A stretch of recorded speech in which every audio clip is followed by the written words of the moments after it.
અમદાવાદમાં સાબરમતી રિવરફ્રન્ટ પર flower show અને ફ્લાવર ગાર્ડનનો પ્રારંભ થયો છે। આજથી 13 જાન્યુઆરી સુધી ચાલનારા આ ફ્લાવર શોમાં દેશી વિદેશી રંગબેરંગી ફૂલોથી સમગ્ર ફ્લાવર ગાર્ડન મહેકી ઉઠ્યો છે।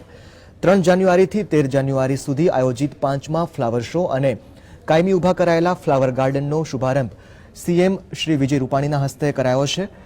1 લાખ ચોરસ મીટરની વિશાળ જગ્યામાં યોજાનાર ફ્લાવર શોમાં સિઝનલ ફૂલ, ફૂલછોડ, વૃક્ષો, શાકભાજી, બોન્સાઈ, કેકટ્સ, પામ વગેરેની 750થી વધુ જાતોના 5 લાખ કરતાં પણ વધુ રોપાનું પ્રદર્શન એક જ સ્થળે જોવા મળી રહ્યું છે। તો ખેતીમાં પ્રયોગો કરતા ખેડૂતો દ્વારા ઉત્પન્ન કરાયેલા ઓર્ગેનિક પેદાશોના 5 વેચાણ કેન્દ્રો પણ ઊભા કરાયા છે।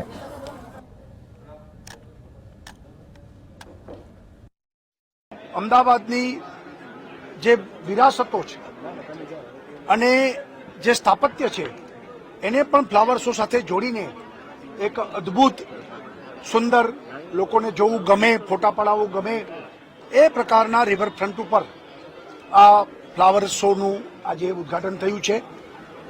ગઈ વખતે લગભગ 15 લાખથી વધુ લોકોએ લાભ લીધો, તો આ વખતે એથી વધારે લોકો લાભ લે। અત્યાર સુધી લોકો ફ્લાવર જોવા રાષ્ટ્રપતિ ભવન જાન્યુઆરી ડિસેમ્બરમાં લોકો જતા હતા, હવે ઘર આંગણે આજે જ્યારે અમદાવાદમાં થઈ રહ્યું છે, ખૂબ ખૂબ અભિનંદન પાઠવું છું।